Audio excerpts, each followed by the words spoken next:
Parasite Planet, Stanley Grauman Weinbaum, Part 1. Luckily for Hammond, it was midwinter when the mudspout came.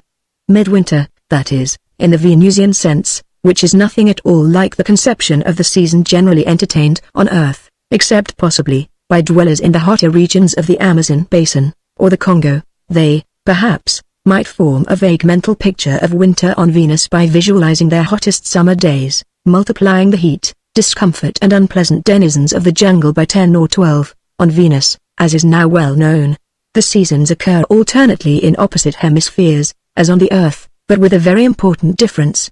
Here, when North America and Europe swelter in summer, it is winter in Australia and Cape Colony and Argentina.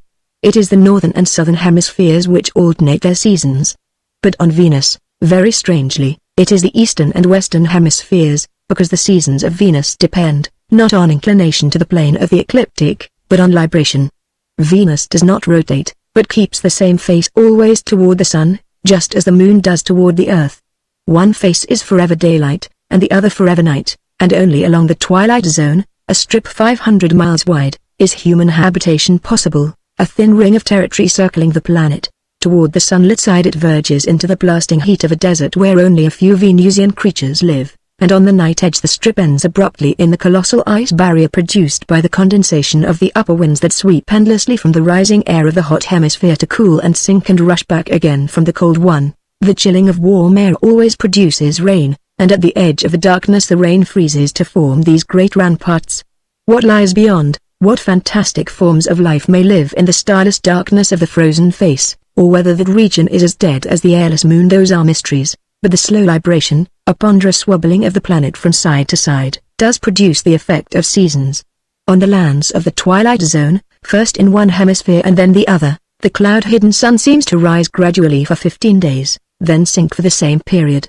It never ascends far, and only near the ice barrier does it seem to touch the horizon, for the libration is only 7 degrees, but it is sufficient to produce noticeable 15-day seasons. But such seasons.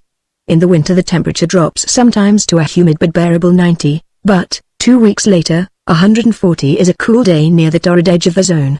And always, winter and summer, the intermittent rains drip sullenly down to be absorbed by the spongy soil and given back again as sticky, unpleasant, unhealthy steam, and that, the vast amount of moisture on Venus, was the greatest surprise of the first human visitors. The clouds had been seen, of course, but the spectroscope denied the presence of water, naturally, since it was analyzing light reflected from the upper cloud surfaces, 50 miles above the planet's face. That abundance of water has strange consequences. There are no seas or oceans on Venus, if we accept the probability of vast, silent, and eternally frozen oceans on the sunless side. On the hot hemisphere evaporation is too rapid, and the rivers that flow out of the ice mountains simply diminish and finally vanish, dried up. A further consequence is the curiously unstable nature of the land of the twilight zone. Enormous subterranean rivers course invisibly through it, some boiling, some cold as the ice from which they flow. These are the cause of the mud eruptions that make human habitation in the hotlands such a gamble. A perfectly solid and apparently safe area of soil may be changed suddenly into a boiling sea of mud in which buildings sink and vanish, together, frequently, with their occupants. There is no way of predicting these catastrophes. Only on the rare outcroppings of bedrock is the structure safe, and so all permanent human settlements cluster about the mountains. Sam Hammond was a trader. He was one of those adventurous individuals who always appear on the frontiers and fringes of habitable regions. Most of these fall into two classes. They are either reckless daredevils pursuing danger, or outcasts, criminal or otherwise, pursuing either solitude or forgetfulness. Hammond was neither. He was pursuing no such abstractions, but the good, solid lure of wealth. He was, in fact, trading with the natives for the spore pods of the Venusian plant Xixchil, from which terrestrial chemists would extract trihydroxyl tertiary toluenetriol beta-anthraquinone. The Xixtline or triple TBA that was so effective in rejuvenation treatments. Ham was young and sometimes wondered why rich old men and women would pay such tremendous prices for a few more years of virility, especially as the treatments didn't actually increase the span of life, but just produced a sort of temporary and synthetic youth. Gray hair darkened, wrinkles filled out, bald heads grew fuzzy, and then, in a few years, the rejuvenated person was just as dead as he would have been, anyway. But as long as triple TBA commanded a price about equal to its weight in radium, why, Ham was willing to take the gamble to obtain it. He had never really expected the mudspout. Of course it was an ever-present danger, but when, staring idly through the window of his shack over the writhing and steaming Venusian plain, he had seen the sudden boiling pools erupting all around, it had come as a shocking surprise. For a moment he was paralyzed, then he sprang into immediate and frantic action. He pulled on his enveloping suit of rubber-like trans-skin, he strapped the great bowls of mud shoes to his feet, he tied the precious bag of spore pods to his shoulders, packed some food, and then burst into the open. The ground was still semi-slid, but even as he watched, the black soil boiled out around the metal walls of the shack, the cube tilted a trifle, and then sank deliberately from sight, and the mud sucked and gurgled as it closed gently above the spot. Ham caught himself. One couldn't stand still in the midst of a mudspout, even with the bowl-like mud shoes as support. Once let the viscous stuff flow over the rim and the luckless victim was trapped. He couldn't raise his foot against the suction, and first slowly, then more quickly, he'd follow the shack. So Ham started off over the boiling swamp, walking with a peculiar sliding motion he had learned by much practice, never raising the mud shoes above the surface, but sliding them along, careful that no mud dropped the curving rim. It was a tiresome motion, but absolutely necessary. He slid along as if on snowshoes, bearing west because that was the direction of the dark side, and if he had to walk to safety, he might as well do it in coolness. The area of swamp was unusually large. He covered at least a mile before he attained a slight rise in the ground, and the mud shoes clumped on solid, or nearly solid, soil. He was bathed in perspiration, and his transkin suit was hot as a boiler room, but one grows accustomed to that on Venus. He'd have given half his supply of X6 chill pods for the opportunity to open the mask of the suit, to draw a breath of even the steamy and humid Venusian air. But that was impossible, at least, if he had any inclination to continue living. One breath of unfiltered air anywhere near the warm edge of the twilight zone was quick and very painful death. Ham would have drawn in uncounted millions of the spores of those fierce Venusian molds, and they'd have sprouted in fiery and nauseating masses in his nostrils, his mouth, his lungs, and eventually in his ears and eyes. Breathing them wasn't even a necessary requirement, once he'd come upon a trader's body with the molds springing from his flesh. The poor fellow had somehow torn a rip in his transkin suit, and that was enough. The situation made eating and drinking in the open a problem on Venus. One had to wait until a rain had precipitated the spores, when it was safe for half an hour or so. Even then the water must have been recently boiled and the food just removed from its can. Otherwise, as had happened to Ham more than once, the food was apartment to turn abruptly into a fuzzy mass of molds that grew about as fast as the minute hand moved on a clock. A disgusting sight. A disgusting planet.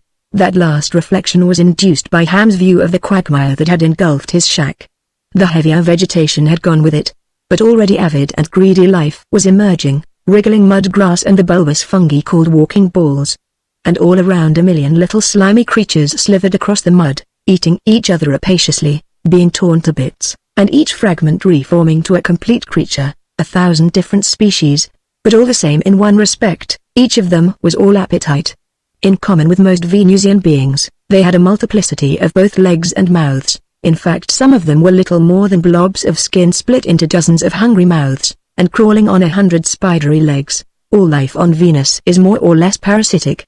Even the plants that draw their nourishment directly from soil and air have also the ability to absorb and digest and, often enough, to trap animal food. So fierce is the competition on that humid strip of land between the fire and the ice that one who has never seen it must fail even to imagine it. The animal kingdom wars incessantly on itself and the plant world. The vegetable kingdom retaliates, and frequently outdoes the other in the production of monstrous predatory horrors that one would even hesitate to call plant life.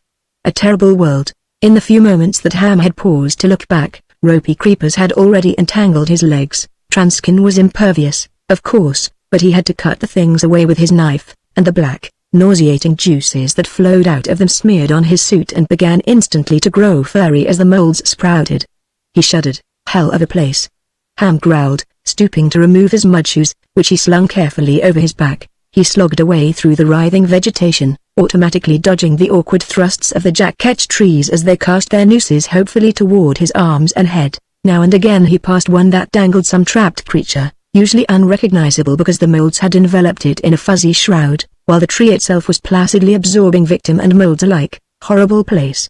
Ham muttered, kicked a writhing mass of nameless little vermin from his path. He mused, his shack had been situated rather nearer the hot edge of the twilight zone, It was a trifle over 250 miles to the shadow line, though of course that varied with the libration.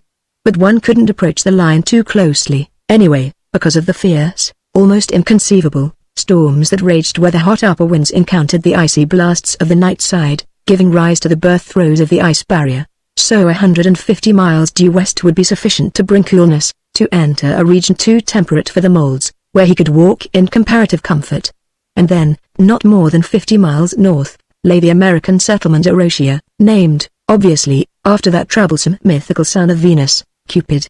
Intervening, of course, were the ranges of the mountains of eternity, not those mighty 20-mile-high peaks whose summits are occasionally glimpsed by earthly telescopes, and that forever sunder British Venus from the American possessions, but, even at the point he planned to cross, very respectable mountains indeed. He was on the British side now, not that anyone cared. Traders came and went as they pleased. Well, that meant about 200 miles. No reason why he couldn't make it. He was armed with both automatic and flame pistol, and water was no problem, if carefully boiled. Under pressure of necessity, one could even eat Venusian life, but it required hunger and thorough cooking and a sturdy stomach. It wasn't the taste so much as the appearance, or so he'd been told. He grimaced. Beyond doubt he'd be driven to find out for himself, since his canned food couldn't possibly last out the trip. Nothing to worry about, Ham kept telling himself. In fact, plenty to be glad about. The 6 chill pods in his pack represented as much wealth as he could have accumulated by 10 years of toil back on Earth. No danger, and yet, men had vanished on Venus, dozens of them. The molds had claimed them, or some fierce unearthly monster, or perhaps one of the many unknown living horrors, both plant and animal. Ham trudged along, keeping always to the clearings about the jack-ketch trees, since these vegetable omnivores kept other life beyond the reach of their greedy nooses. Elsewhere progress was impossible, for the Venusian jungle presented such a terrific tangle of writhing and struggling forms that one could move only by cutting the way, step by step, with infinite labor. Even then there was the danger of heaven only knew what fanged and venomous creatures whose teeth might pierce the protective membrane of trans-skin, and a crack in that meant death. Even the unpleasant jack-ketch trees were preferable company, he reflected, as he slapped their questing lariats aside. 6 hours after Ham had started his involuntary journey, it rained. He seized the opportunity, found a place where a recent mudspout had cleared the heavier vegetation away, and prepared to eat. First, however, he scooped up some scummy water, filtered it through the screen attached for that purpose to his canteen, and set about sterilizing it. Fire was difficult to manage, since dry fuel is rare indeed in the hotlands of Venus, but Ham tossed a thermite tablet into the liquid, and the chemicals boiled the water instantly, escaping themselves as gases. If the water retained a slight ammoniacal taste, well, that was the least of his discomforts, he mused, as he covered it and set it by to cool. He uncapped a can of beans, watched a moment to see that no stray molds had remained in the air to infect the food, then opened the visor of his suit and swallowed hastily. Thereafter he drank the blood-warm water and poured carefully what remained into the water pouch within his trans-skin, where he could suck it through a tube to his mouth without the deadly exposure to the molds. 10 minutes after he had completed the meal, while he rested and longed for the impossible luxury of a cigarette, the fuzzy coat sprang suddenly to life on the remnants of food in the can. Part 2. An hour later, weary and thoroughly soaked in perspiration, Ham found a friendly tree, so named by the explorer Burlingame because it is one of the few organisms on Venus sluggish enough to permit one to rest in its branches. So Ham climbed it, found the most comfortable position available, and slept as best he could. It was 5 hours by his wrist watch before he awoke, and the tendrils and little sucking cups of the friendly tree were fastened all over his trans-skin. He tore them away very carefully, climbed down, and trudged westward. It was after the second rain that he met the dopot, as the creature is called in British and American Venus. In the French strip, it's the potacle, the paste pot. In the Dutch, well, the Dutch are not prudish, and they call the horror just what they think it warrants. Actually, the dopot is a nauseous creature. It's a mass of white, dough-like protoplasm, ranging in size from a single cell to perhaps 20 tons of mushy filth. It has no fixed form. In fact, it's merely a mass of depressed cells in effect, a disembodied, crawling, hungry cancer. It has no organization and no intelligence, nor even any instinct save hunger. It moves in whatever direction food touches its surfaces. When it touches two edible substances, it quietly divides, with the larger portion invariably attacking the greater supply. It's invulnerable to bullets. Nothing less than the terrific blast of a flame pistol will kill it, and then only if the blast destroys every individual cell. It travels over the ground absorbing everything, leaving bare black soil where the ubiquitous molds spring up at once. A noisome, nightmarish creature. Ham sprang aside as the dopot erupted suddenly from the jungle to his right. It couldn't absorb the transkin, of course, but to be caught in that pasty mess meant quick suffocation. He glared at it disgustedly and was sorely tempted to blast it with his flame pistol as it slithered past at running speed. He would have, too, but the experienced Venusian frontiersman is very careful with the flame pistol. It has to be charged with a diamond, a cheap black one, of course, but still an item to consider. The crystal, when fired, gives up all its energy in one terrific blast that roars out like a lightning stroke for 100 yards, incinerating everything in its path.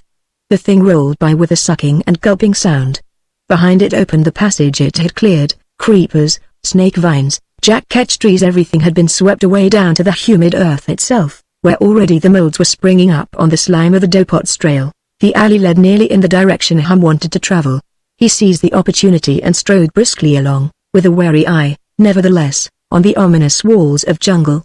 In 10 hours or so the opening would be filled once more with unpleasant life, but for the present it offered a much quicker progress than dodging from one clearing to the next. It was 5 miles up the trail, which was already beginning to sprout inconveniently, that he met the native galloping along on his 4 short legs, his pincer-like hands shearing a path for him. Ham stopped for a palaver. "Murrah," he said. The language of the natives of the equatorial regions of the Hotlands is a queer one. It has, perhaps, 200 words, but when a trader has learned those 200, his knowledge of the tongue is but little greater than the man who knows none at all. The words are generalized, and each sound has anywhere from a dozen to 100 meanings. Murrah, for instance, is a word of greeting. It may mean something much like hello, or good morning. It also may convey a challenge on guard. It means besides, let's be friends, and also, strangely, let's fight this out. It has, moreover, certain noun senses. It means peace, it means war, it means courage, and, again, fear. A subtle language. It is only recently that studies of inflection have begun to reveal its nature to human philologists. Yet, after all, perhaps English, with its two, and two, its one, when, and a dozen other similarities, might seem just as strange to Venusian ears, untrained in vowel distinctions. Moreover, humans can't read the expressions of the broad, flat, three-eyed Venusian faces, which in the nature of things must convey a world of information among the natives themselves. But this one accepted the intended sense. "Murrah," he responded, pausing. "Usk?" That was, among other things, who are you? Or where did you come from? Or where are you bound? Ham chose the latter sense. He pointed off into the dim west, then raised his hand in an arc to indicate the mountains. "Erosia," he said. That had but one meaning, at least. The native considered this in silence. At last he grunted and volunteered some information. He swept his cutting claw in a gesture west along the trail. "Kirky," he said, and then, "Murrah." The last was farewell. Ham pressed against the wriggling jungle wall to permit him to pass. Kirky meant, together with 20 other senses, trader. It was the word usually applied to humans, and Ham felt a pleasant anticipation in the prospect of human company. It had been 6 months since he had heard a human voice other than that on the tiny radio now sunk with his shack. True enough, 5 miles along the Dopot's trail Ham emerged suddenly in an area where there had been a recent mudspout. The vegetation was only waist high, and across the quarter-mile clearing he saw a structure, a trading hut. But far more pretentious than his own iron-walled cubicle, this one boasted 3 rooms, an unheard-of luxury in the Hotlands, where every ounce had to be laboriously transported by rocket from one of the settlements. That was expensive, almost prohibitive. Traders took a real gamble, and Ham knew he was lucky to have come out so profitably. He strode over the still spongy ground. The windows were shaded against the eternal daylight, and the door was locked. This was a violation of the frontier code. One always left doors unlocked. It might mean the salvation of some stray trader, and not even the most dishonorable would steal from a hut left open for his safety. Nor would the natives. No creature is as honest as a Venusian native, who never lies and never steals, though he might, after due warning, kill a trader for his trade goods. But only after a fair warning. Ham stood puzzled. At last he kicked and tramped a clear space before the door, sat down against it, and fell to snapping away the numerous and loathsome little creatures that swarmed over his transkin. He waited. It wasn't half an hour before he saw the trader plowing through the clearing. A short, slim fellow, the transkin shaded his face, but Ham could make out large, shadowed eyes. He stood up. "Hello," he said jovially. "Thought I'd drop in for a visit. My name's Hamilton Hammond. Do you guess the nickname?" The newcomer stopped short, then spoke in a curiously soft and husky voice, with a decidedly English accent. "My guess would be boiled pork, I fancy." The tones were cold, unfriendly. "Suppose you step aside and let me in." "Good day." Ham felt anger and amazement. "The devil!" he snapped. "You're a hospitable sort, aren't you?" "No. Not at all." The other paused at the door. "You're an American. What are you doing on British soil? Have you a passport? Since when do you need a passport in the Hotlands? Trading, aren't you?" The slim man said sharply. "In other words, poaching. You've no rights here. Get on." Ham's jaw set stubbornly behind his mask. "Rights or none," he said, "I'm entitled to the consideration of the Frontier Code. I want a breath of air and a chance to wipe my face, and also a chance to eat. If you open that door I'm coming in after you." An automatic flashed into view. "Do, and you'll feed the molds." Ham, like all Venusian traders, was of necessity bold, resourceful, and what is called in the States hard-boiled. He didn't flinch, but said in apparent yielding, "All right, but listen, all I want is a chance to eat." "Wait for a rain," said the other coolly and half-turned to unlock the door. As his eyes shifted, Ham kicked at the revolver. It went spinning against the wall and dropped into the weeds. His opponent snatched for the flame pistol that still dangled on his hip. Ham caught his wrist in a mighty clutch. Instantly the other ceased to struggle, while Ham felt a momentary surprise at the skinny feel of the wrist through its transkin covering. "Look here," he growled. "I want a chance to eat, and I'm going to get it. Unlock that door." He had both wrists now. The fellow seemed curiously delicate. After a moment he nodded, and Ham released one hand. The door opened, and he followed the other in. Again, unheard of magnificence. Solid chairs, a sturdy table, even books, carefully preserved, no doubt, by like a podium against the ravenous molds that sometimes entered Hotland shacks in spite of screen filters and automatic spray.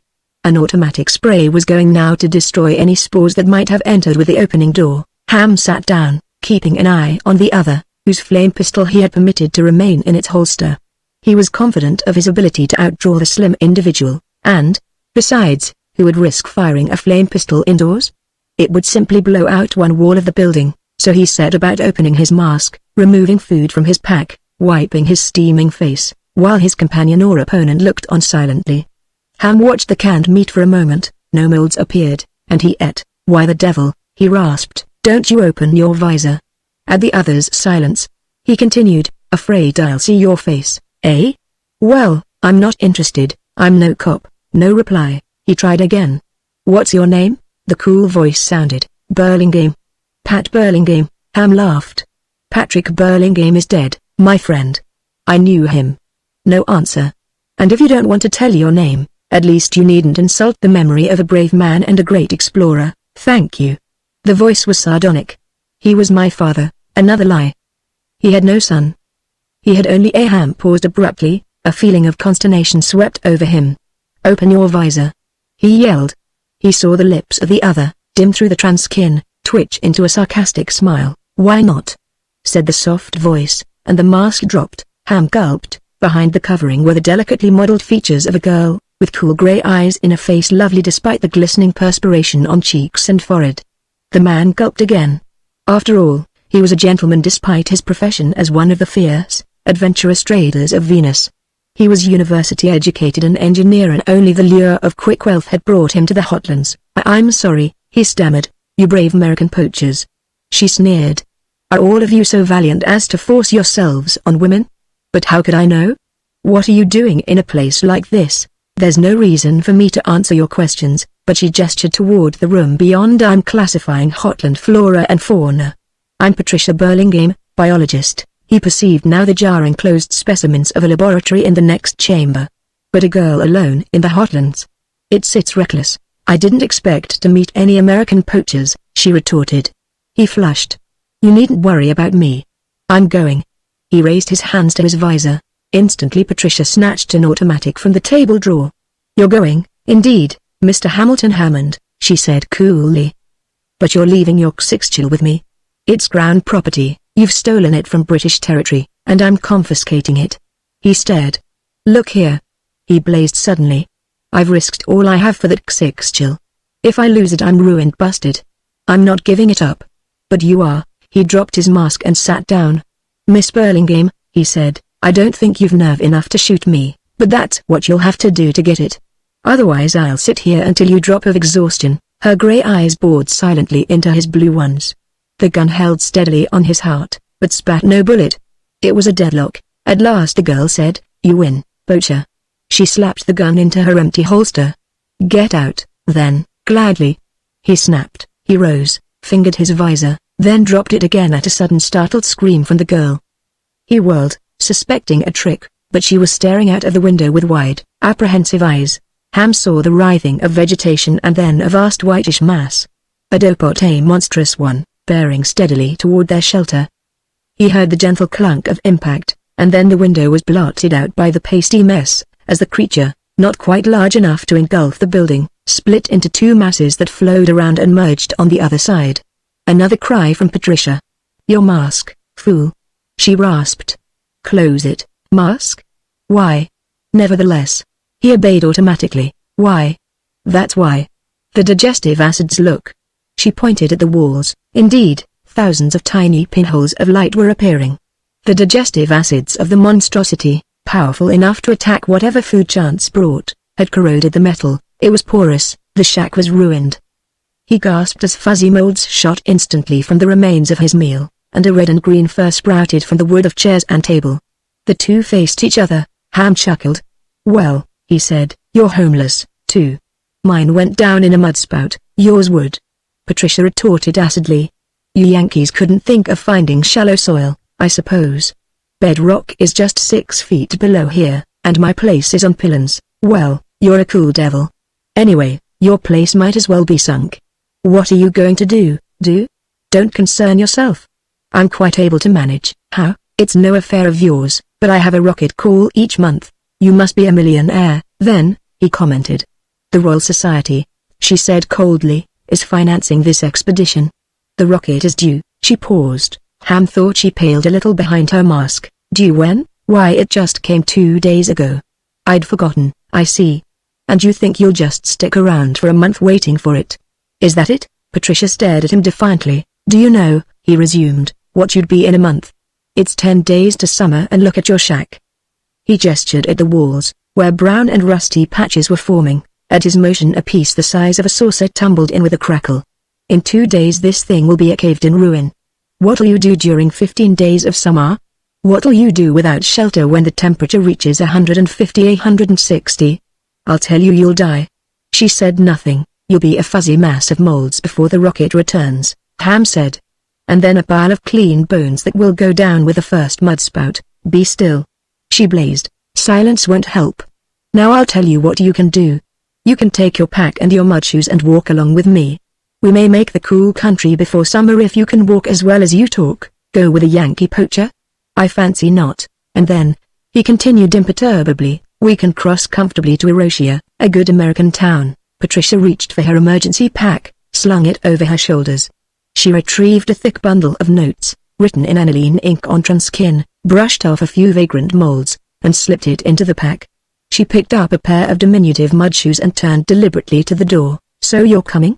He chuckled. I'm going, she retorted coldly, to the good British town of Venoble. Alone, Venoble? He gasped. That's 200 miles south.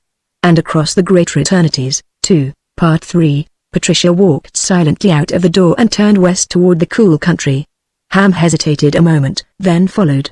He couldn't permit the girl to attempt that journey alone, since she ignored his presence. He simply trailed a few steps behind her, plodding grimly and angrily along. For 3 hours or more they trudged through the endless daylight, dodging the thrusts of the jack-ketch trees, but mostly following the still fairly open trail of the first dopot. Ham was amazed at the agile and lithe grace of the girl, who slipped along the way with the sure skill of a native. Then a memory came to him. She was a native, in a sense. He recalled now that Patrick Burlingame's daughter was the first human child born on Venus, in the colony of Venoble, founded by her father. Ham remembered the newspaper articles when she had been sent to Earth to be educated, a child of 8. He had been 13 then. He was 27 now, which made Patricia Burlingame 22. Not a word passed between them until at last the girl swung about in exasperation. "Go away," she blazed. Ham halted. "I'm not bothering you. But I don't want a bodyguard. I'm a better Hotlander than you." He didn't argue the point. He kept silent, and after a moment she flashed. "I hate you, Yankee. Lord, how I hate you." She turned and trudged on. An hour later the mudspout caught them. Without warning, watery muck boiled up around their feet, and the vegetation swayed wildly. Hastily, they strapped on their mudshoes, while the heavier plants sank with sullen gurgles around them. Again Ham marveled at the girl's skill. Patricia slipped away across the unstable surface with a speed he could not match, and he shuffled far behind. Suddenly he saw her stop. That was dangerous in a mudspout, only an emergency could explain it. He hurried. 100 feet away he perceived the reason. A strap had broken on her right shoe, and she stood helpless, balancing on her left foot, while the remaining bowl was sinking slowly. Even now black mud slopped over the edge. She eyed him as he approached. He shuffled to her side. As she saw his intention, she spoke. "You can't," she said. Ham bent cautiously, slipping his arms about her knees and shoulders. Her mudshoes was already embedded, but he heaved mightily, driving the rims of his own dangerously close to the surface. With a great sucking gulp, she came free and lay very still in his arms, so as not to unbalance him as he slid again into careful motion over the treacherous surface. She was not heavy, but it was a hair-breadth chance, and the mud slipped and gurgled at the very edge of his shoe balls. Even though Venus has slightly less surface gravitation than Earth, a week or so gets one accustomed to it, and the 20% advantage in weight seems to disappear. 100 yards brought firm footing. He sat her down and unstrapped her mudshoes. "Thank you," she said coolly. "That was brave." "You're welcome," he returned dryly. "I suppose this will end any idea of your traveling alone. Without both mudshoes, the next spout will be the last for you. Do we walk together now?" Her voice chilled. "I can make a substitute shoe from tree skin. Not even a native could walk on tree skin." "Then," she said, "I'll simply wait a day or two for the mud to dry and dig up my lost one." He laughed and gestured at the acres of mud. "Dig where?" he countered. "You'll be here till summer if you try that," she yielded. "You win again, Yankee.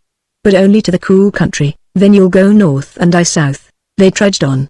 Patricia was as tireless as Ham himself and was vastly more adept in Hotland lore. Though they spoke but little, he never ceased to wonder at the skill she had in picking the quickest route, and she seemed to sense the thrusts of the jack-ketch trees without looking.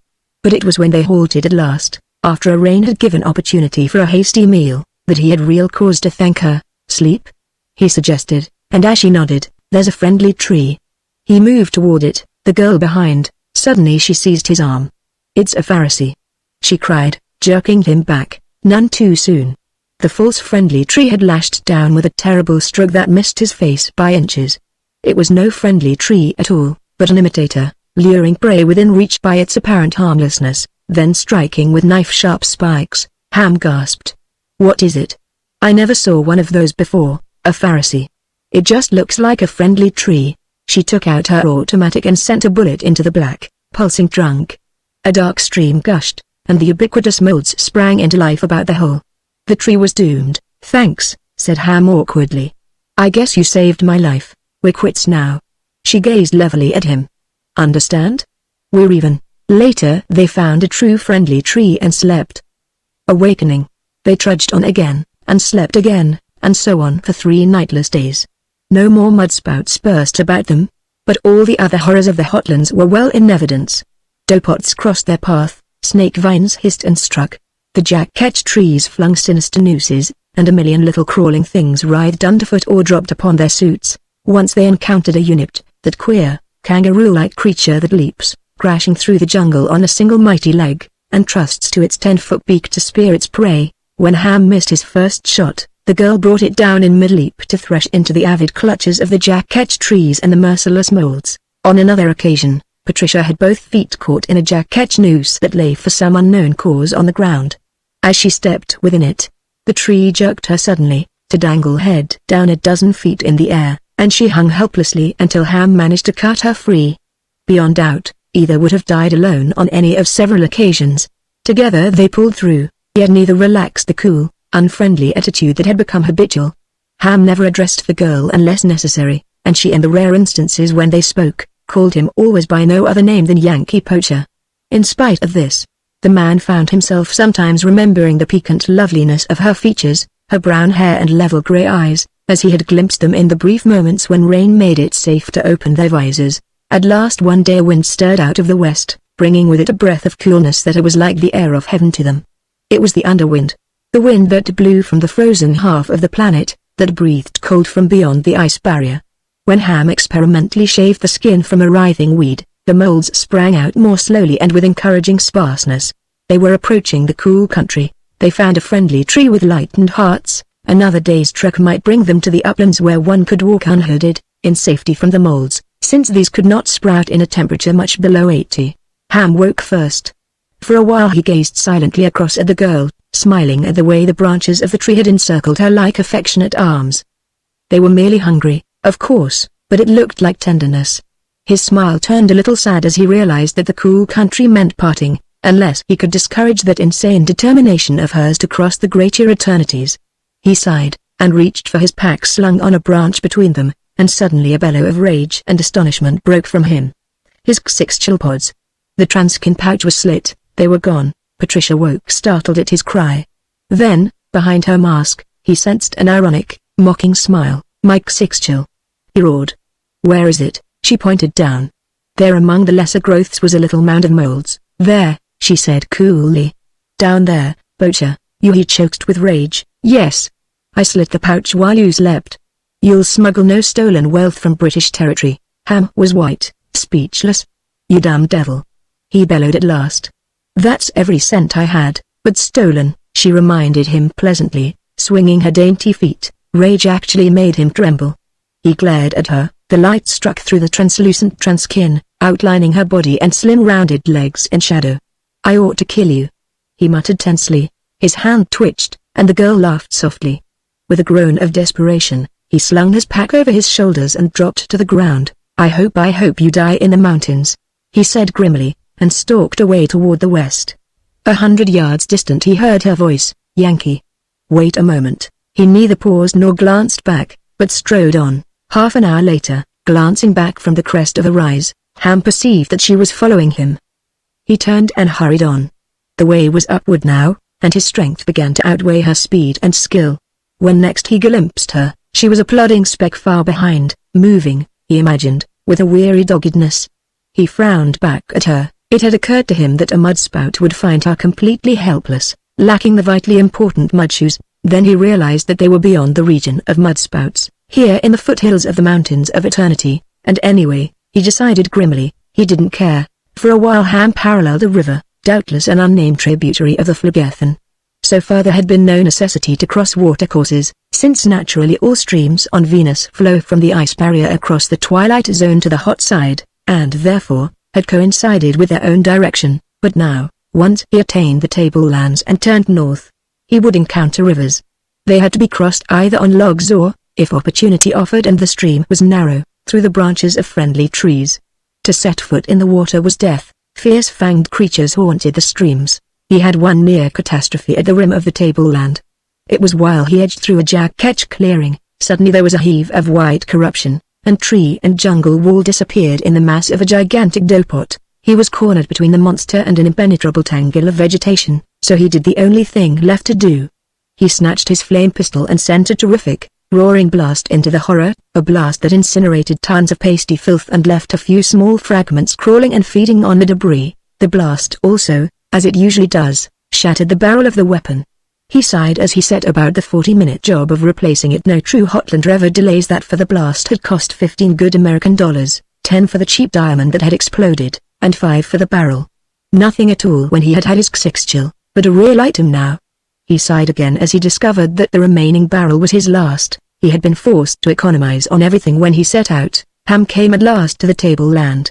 The fierce and predatory vegetation of the Hotlands grew scarce. He began to encounter true plants, with no power of movement, and the underwind blew cool in his face. He was in a sort of high valley. To his right were the great peaks of the lesser eternities, beyond which lay Erosia, and to his left, like a mighty, glittering rampart, lay the vast slopes of the greater range, whose peaks were lost in the clouds 15 miles above. He looked at the opening of the rugged Madman's Pass where it separated two colossal peaks. The pass itself was 25,000 feet in height, but the mountains outtopped it by 50,000 more. One man had crossed the jagged crack on foot, Patrick Burlingame, and that was the way his daughter meant to follow. Ahead, visible as a curtain of shadow, lay the night edge of the twilight zone, and Ham could see the incessant lightnings that flashed forever in this region of endless storms. It was here that the ice barrier crossed the ranges of the mountains of eternity, and the cold underwind, thrust up by the mighty range, met the warm upper winds in a struggle that was one continuous storm, such a storm as only Venus could provide. The river Phlegethon had its source somewhere back in there. Ham surveyed the wildly magnificent panorama. Tomorrow, or rather, after resting, he would turn north.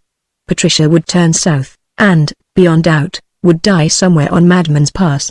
For a moment he had a queerly painful sensation, then he frowned bitterly. Let her die, if she was fool enough to attempt the pass alone just because she was too proud to take a rocket from an American settlement.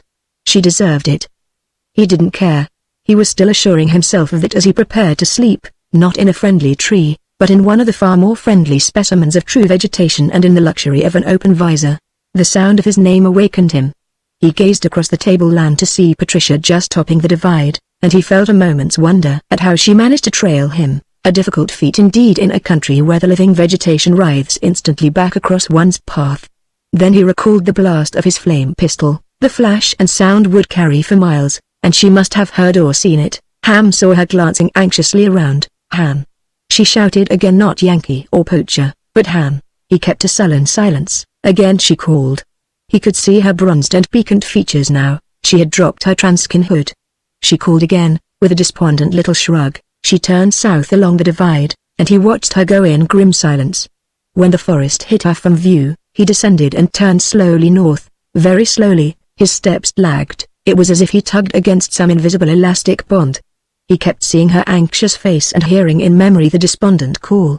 She was going to her death, he believed, and, after all, despite what she had done to him, he didn't want that. She was too full of life, too confident, too young, and above all, too lovely to die. True, she was an arrogant, vicious, self-centered devil, cool as crystal, and as unfriendly, but she had grey eyes and brown hair, and she was courageous. And at last, with a groan of exasperation, he halted his lagging steps, turned, and rushed with almost eager speed into the south. Trailing the girl was easy here for one trained in the hotlands. The vegetation was slow to mend itself, here in the cool country, and now again he found imprints of her feet, or broken twigs to mark her path. He found the place where she had crossed the river through tree branches, and he found a place where she had paused to eat, but he saw that she was gaining on him. Her skill and speed outmatched his, and the trail grew steadily older. At last he stopped to rest. The tableland was beginning to curve upward toward the vast mountains of eternity, and on rising ground he knew he could overtake her. So he slept for a while in the luxurious comfort of no transkin at all, just the shorts and shirt that one wore beneath. That was safe here. The eternal underwind, blowing always toward the hotlands, kept drifting mold spores away, and any brought in on the fur of animals died quickly at the first cool breeze. Nor would the true plants of the cool country attack his flesh. He slept 5 hours. The next day a traveling brought another change in the country. The life of the foothills was sparse compared to the tablelands. The vegetation was no longer a jungle, but a forest, an unearthly forest, true, of tree-like growths whose boles rose 500 feet and then spread, not into foliage, but flowery appendages. Only an occasional jack-ketch tree reminded him of the hotlands. Farther on, the forest diminished. Great rock outcroppings appeared, and vast red cliffs with no growths of any kind. Now and then he encountered swarms of the planet's only aerial creatures, the grey, moth-like dusters, large as hawks, but so fragile that a blow shattered them. They darted about, alighting at times to seize small squirming things, and tinkling in their curiously bell-like voices. And apparently almost above him, though really 30 miles distant, loomed the mountains of eternity, their peaks lost in the clouds that swirled 15 miles overhead. Here again it grew difficult to trail, since Patricia scrambled often over bare rock. But little by little the signs grew fresher. Once again his greater strength began to tell. And then he glimpsed her, at the base of a colossal escarpment split by a narrow, tree-filled canyon. She was peering first at the mighty precipice, then at the cleft, obviously wondering whether it offered a means of scaling the barrier, or whether it was necessary to circle the obstacle. Like himself, She had discarded her transkin and wore the usual shirt and shorts of the cool country, which, after all, is not very cool by terrestrial standards. She looked, he thought, like some lovely forest nymph of the ancient slopes of Pelion. He hurried as she moved into the canyon. "Pat!" he shouted. It was the first time he had spoken her given name. 100 feet within the passage he overtook her. "You!" she gasped. She looked tired. She had been hurrying for hours, but a light of eagerness flashed in her eyes. "I thought you had. I tried to find you." Ham's face held no responsive light. "Listen here, Pat Burlingame," he said coldly. "You don't deserve any consideration, but I can't see you walking into death. You're a stubborn devil, but you're a woman. I'm taking you to Erosia." The eagerness vanished. "Indeed, poacher? My father crossed here. I can, too. Your father crossed in midsummer, didn't he? And midsummer's today. You can't make madmen's pass in less than 5 days, 120 hours, and by then it will nearly winter, and this longitude will be close to the storm line. You're a fool." She flushed. "The pass is high enough to be in the upper winds. It will be warm, warm. Yes, warm with lightning." He paused. The faint rumble of thunder rolled through the canyon. "Listen to that. In 5 days that will be right over us." He gestured up at the utterly barren slopes. "Not even Venusian life can get a foothold up there, or do you think you've got brass enough to be a lightning rod?" "Maybe you're right," anger flamed. "Rather the lightning than you." Patricia snapped, and then as suddenly softened. "I tried to call you back," she said irrelevantly. "To laugh at me," he retorted bitterly. "No. To tell you I was sorry, and that, I don't want your apology, but I wanted to tell you that." "Never mind," he said curtly. "I'm not interested in your repentance. The harm's done." He frowned coldly down on her. Patricia said meekly, "But I—" A crashing and gurgling interrupted her, and she screamed as a gigantic dopot burst into view, a colossus that filled the canyon from wall to a 6-foot height as it surged toward them. The horrors were rarer in the cool country, but larger, since the abundance of food in the hotlands kept subdividing them. But this one was a giant, a behemoth, tons and tons of nauseous, foul-smelling corruption heaving up the narrow way. They were cut off. Ham snatched his flame pistol, but the girl seized his arm. "No, no!" she cried. "Too close. It will spatter." Patricia was right. Unprotected by transkin, the touch of a fragment of that monstrosity was deadly, and, beyond that, the blast of a flame pistol would shower bits of it upon them. He grasped her wrist and they fled up the canyon, striding for vantage way enough to risk a shot. And a dozen feet behind surged the dopot, traveling blindly in the only direction it could, the way of food. They gained. Then, abruptly, the canyon, which had been angling southwest, turned sharply south. The light of the eternally eastward sun was hidden. They were in a pit of perpetual shadow, and the ground was bare and lifeless rock.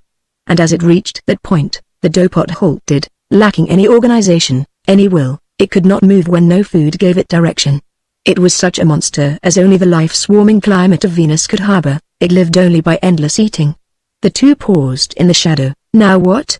muttered Ham. A fair shot at the mass was impossible because of the angle. A blast would destroy only the portion it could reach. Patricia leapt upward, catching a snaky shrub on the wall, so placed that it received a faint ray of light. She trussed it against the pulsing mass. The whole dopot lunged forward a foot or two. "Lure it in," she suggested. They tried. It was impossible. Vegetation was too sparse. "What will happen to the thing?" asked Ham. "I saw one stranded on the desert edge of the hotlands," replied the girl. "It quivered around for a long time, and then the cells attacked each other. It ate itself." She shuddered. "It was horrible." "How long?" "Oh, 40 to 50 hours. I won't wait that long," growled Ham. He fumbled in his pack, pulling out his transkin. "What will you do? Put this on and try to blast that mass out of here at close range?" He fingered his flame pistol. "This is my last barrel," he said gloomily, then more hopefully. "But we have yours. The chamber of mine cracked last time I used it, 10 or 12 hours ago. But I have plenty of barrels, good enough," said Ham. He crept cautiously toward the horrible, pulsating wall of white. He thrust his arm so as to cover the greatest angle, pulled the trigger, and the raw and blazing fire of the blast bellowed echoing through the canyon. Bits of the monster spattered around him, and the thickness of the remainder, lessened by the incineration of tons of filth, was now only 3 feet. The barrel held. He called triumphantly. It saved much time in recharging. 5 minutes later the weapon crashed again. When the mass of the monstrosity stopped heaving, only 1.5 feet of depth remained, but the barrel had been blown to atoms. "We'll have to use yours," he said. Patricia produced one. He took it, and then stared at it in dismay. The barrels of her Enfield-made weapon were far too small for his American pistol stock, he groaned. "Of all the idiots!" he burst out. "Idiots!" she flared. "Because you Yankees use trench mortars for your barrels? I meant myself. I should have guessed this." He shrugged. "Well, we have our choice now of waiting here for the dopot to eat himself, or trying to find some other way out of this trap. And my hunch is that this canyon's blind." It was probable, Patricia admitted. The narrow cleft was the product of some vast, ancient upheaval that had split the mountain in halves. Since it was not the result of water erosion, it was likely enough that the cleft ended abruptly in an unscalable precipice, but it was possible, too, that somewhere those sheer walls might be surmountable. "We've time to waste, anyway," she concluded. "We might as well try it." Besides, she wrinkled her dainty nose distastefully at the dopot soda. Still in his transkin, Ham followed her through the shadowy half-dusk. The passage narrowed, then veered west again, but now so high and sheer were the walls that the sun, slightly south of east, cast no light into it. It was a place of shades like the region of the storm line that divides the twilight zone from the dark hemisphere, not true night, nor yet honest day, but a dim middle state. Ahead of him Patricia's bronzed limbs showed pale instead of tan, and when she spoke her voice went echoing queerly between the opposing cliffs. "A weird place, this chasm, a dusky, unpleasant place. I don't like this," said Ham. "The pass is cutting closer and closer to the dark. Do you realize no one knows what's in the dark parts of the mountains of eternity?" Patricia laughed. The sound was ghostly. "What danger could there be? Anyway, we still have our automatics. There's no way up here," Ham grumbled. "Let's turn back." Patricia faced him. "Frightened, Yankee?" Her voice dropped. "The natives say these mountains are haunted," she went on mockingly. "My father told me he saw queer things in Madman's Pass. Do you know that if there is life on the night side, here is the one place it would impinge on the twilight zone? Here in the mountains of eternity." She was taunting him. She laughed again. And suddenly her laughter was repeated in a hideous cacophony that hooted out from the sides of the cliffs above them in a horrid medley. She paled. It was Patricia who was frightened now. They stared apprehensively up at the rock walls where strange shadows flickered and shifted. What was it?" she whispered. And then, "Ham. Did you see that?" Ham had seen it. A wild shape had flung itself across the strip of sky, leaping from cliff to cliff far above them. And again came a peal of hooting that sounded like laughter, while shadowy forms moved, fly-like, on the sheer walls. "Let's go back," she gasped. Quickly, as she turned, a small black object fell and broke with a sullen pop before them. Ham stared at it. A pod, a spore sac, of some unknown variety. A lazy, dusky cloud drifted over it, and suddenly both of them were choking violently. Ham felt his head spinning in dizziness, and Patricia reeled against him. "It's narcotic," she gasped. Back, but a dozen more plopped around them. The dusty spores whirled in dark eddies, and breathing was a torment. They were being drugged and suffocated at the same time. Ham had a sudden inspiration. "Mask." He choked, and pulled his transkin over his face. The filter that kept out the molds of the hotlands cleaned the air of these spores as well. His head cleared. But the girl's covering was somewhere in her pack. She was fumbling for it. Abruptly she sat down, swaying. "My pack," she murmured. "Take it out with you." Your she broke into a fit of coughing. He dragged her under a shallow overhang and ripped her transkin from the pack. "Put it on," he snapped. A score of pods were popping. A figure flitted silently far up on the wall of rock. Ham watched its progress, then aimed his automatic and fired.